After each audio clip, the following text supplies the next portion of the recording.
Hello, I am Jayarama Reddy, back again to give presentations on climate change.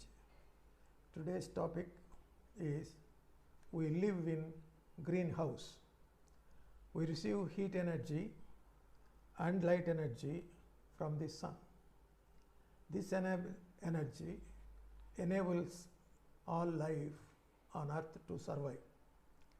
About half of the sun's radiation reaching Earth's atmosphere passes through the air and clouds to the surface and gets absorbed. The Earth then radiates back as heat, that means as infrared radiation, which is absorbed as it passes through the atmosphere and the clouds, and thereby warming the air, which again leads to re-radiation. So this re-radiation again goes in all directions, but the part that goes towards Earth supplies an extra energy to the atmosphere and the Earth's surface, and thereby warming the Earth, and the temperature rises to 15 degrees centigrade or 59 degrees Fahrenheit. Thus, the surface is warmer than it would be if the absorbing gases in the atmosphere were absent. You see this point. The re-radiated radiation from Earth is getting absorbed by the gases in the atmosphere and re-radiating in all directions. The part that comes down towards the Earth adds some more heat to the surface, and therefore it gets warmer to a temperature equal to about 15 degrees centigrade or 59 degrees Fahrenheit. So the surface therefore is warmer than it would be if these absorbing gases in the atmosphere were absent. This is called greenhouse effect and a natural process. This temperature is just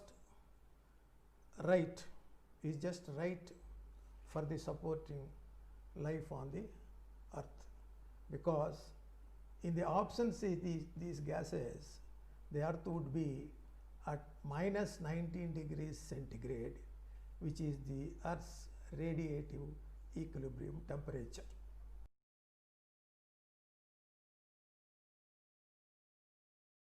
The natural sources of these warming gases are wildfires, solar irradiance, volcanic eruptions, and biological activity.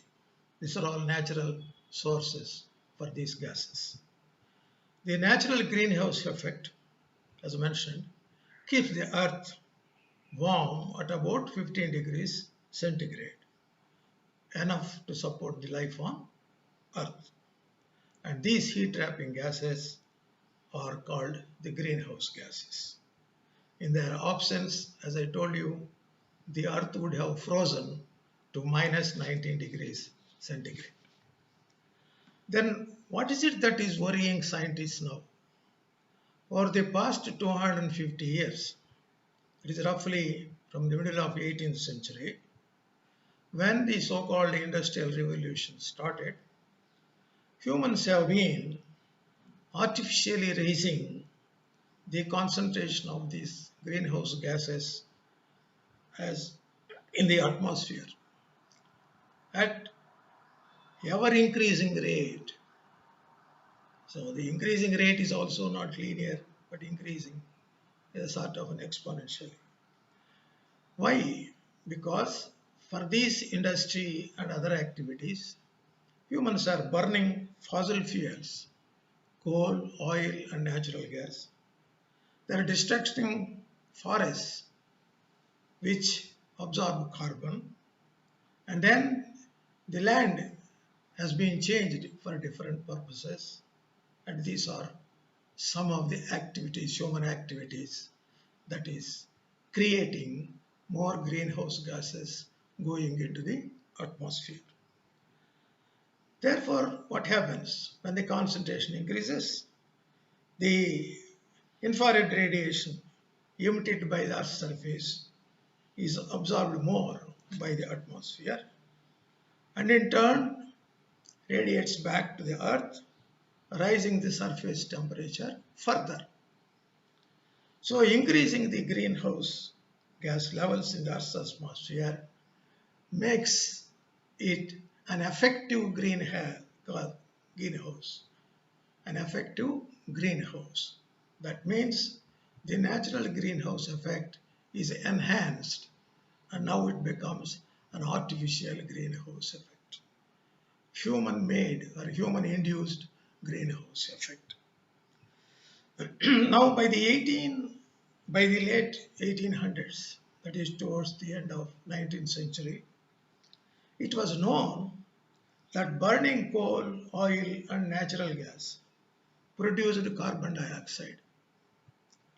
Secondly, it's also known that humans were producing increasing amounts of greenhouse gases since around mid-1800, enhancing the natural greenhouse effect and thus leading to warming of the planet.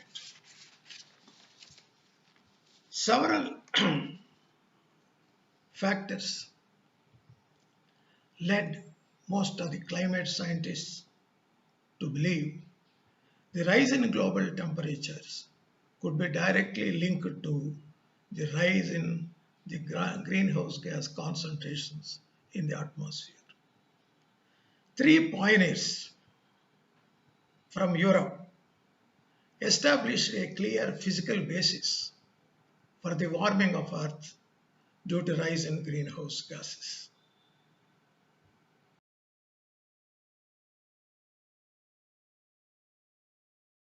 The first of these three scientists is a French mathematician, Joseph Fourier.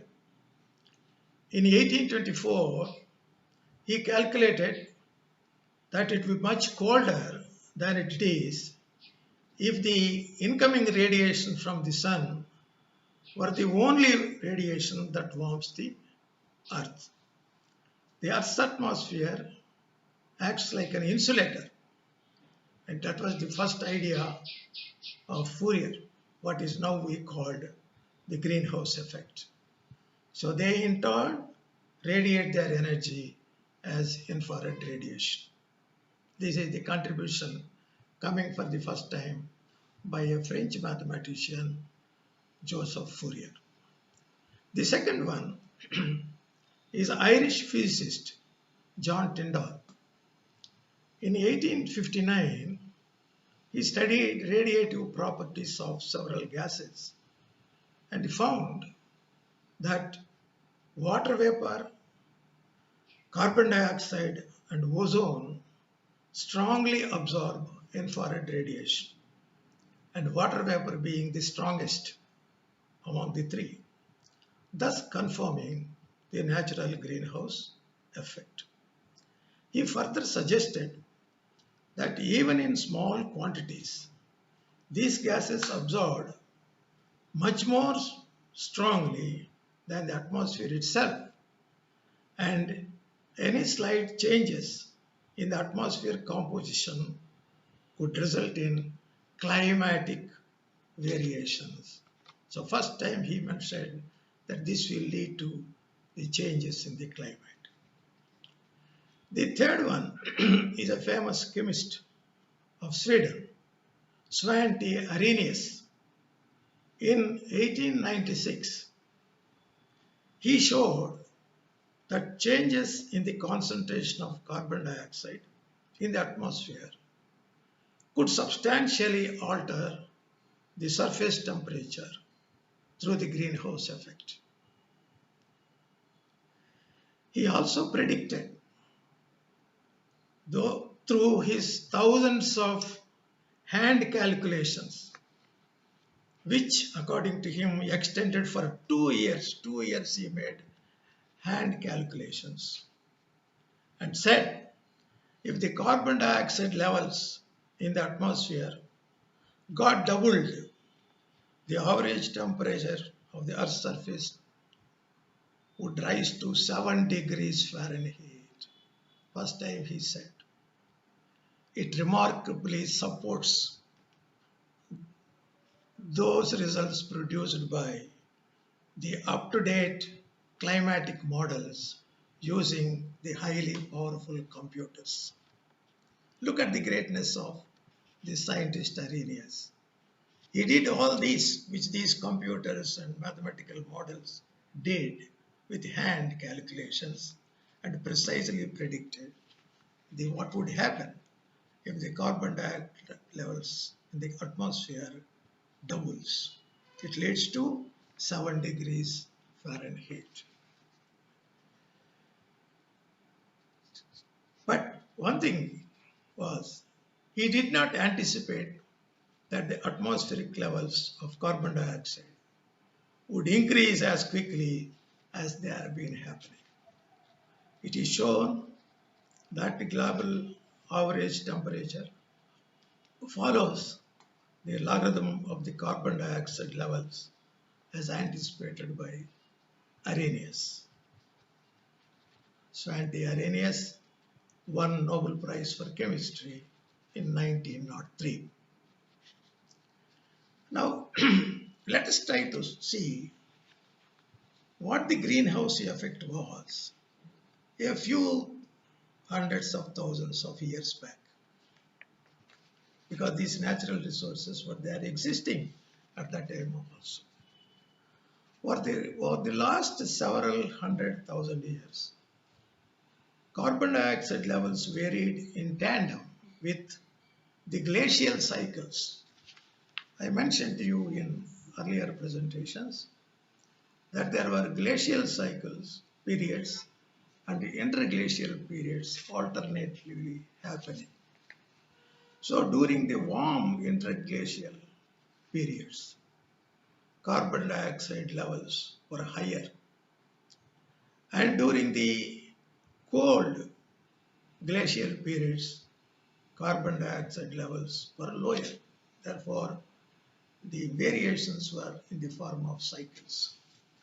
The heating or cooling of Earth's surface and oceans can cause changes in the natural reserves and sinks of these gases, and thus change the greenhouse gas concentrations in the atmosphere.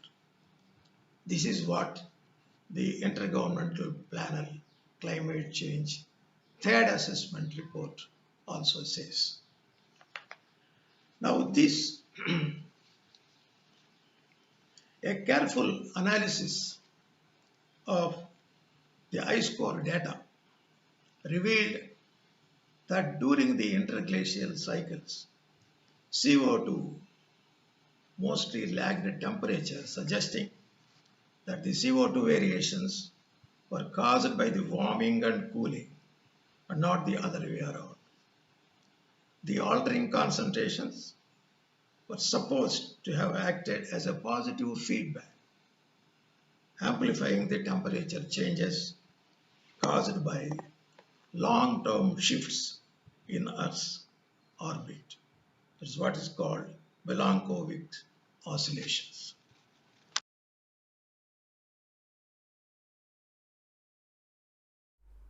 Now let us see what these heat trapping gases, or otherwise called greenhouse gases. If you ask any student in high school what is the composition of atmosphere, he or she will say there is lot of nitrogen and then oxygen and little of argon. These are the major gases. Nitrogen to the extent of 78.1%, oxygen to the extent of 20.9%, and argon about 0.93%. These gases, main gases, they have very limited interaction with incoming solar radiation. Otherwise they are transparent. And absolutely no interaction with the infrared radiation coming from the Earth. Then how is this heating taking place? There are other gases in trace amounts. The total volume is about 0.1%, because if you add up the nitrogen, oxygen and argon, you will see some small fraction left out. So that fraction contains some trace gases, which about 0.1% by volume. These absorb IR coming from the earth and re-radiate in all directions. That's what we have seen. So what are these gases? Number one, water vapor, the most abundant greenhouse gas. It's roughly about 3%, but of course it is said it varies. And it is a strong absorber of radiant heat from earth. Number two is the carbon dioxide, released both through natural resources, natural processes, to put it correctly, such as volcano eruptions, respiration, and also by human activity, such as burning of fossil fuels, clearing of forests, changes in the land use, etc. It is a long-lived gas in the atmosphere. Its lifetime is more than 100 years. So the carbon dioxide that we send today into the atmosphere will stay on for 100 years. Even if we stop in the next 2 years, all carbon dioxide emissions going into the atmosphere. Such is the lifetime, 100 years, and a powerful greenhouse gas. The third one is methane. It is produced through natural sources as well as human activities. Natural sources, human activities. For example, the wastes in landfills, they release methane gas. Then the oil and natural gas industry, right from excavation, pumping, piping, transport, and every part of the industry, there will be leakage of methane. Then livestock farming, I mentioned it in I think 2 lectures back, cattle farming. These are all sources for the methane. Now recently, in the last very few years, as the snow melts in the Arctic region and then thawing, that is the surface, ground surface is getting exposed, lot of methane is released. This is the latest threat due to the melting of the snow and the glaciers in the Antarctic region and other places. Now, methane is less abundant and a shorter lifetime. I think it is about 12 years or so. But then it's much more potent. It's about 20 times more potent than carbon dioxide. So methane is a very dangerous greenhouse gas. The fourth one is nitrous oxide. This is again produced by the cultivation, soil cultivation practices, especially using commercial fertilizers. Nitric acid production. Then here again fossil fuel burning, biomass burning. These are all the sources where nitrous oxide is released. It's a very powerful greenhouse gas.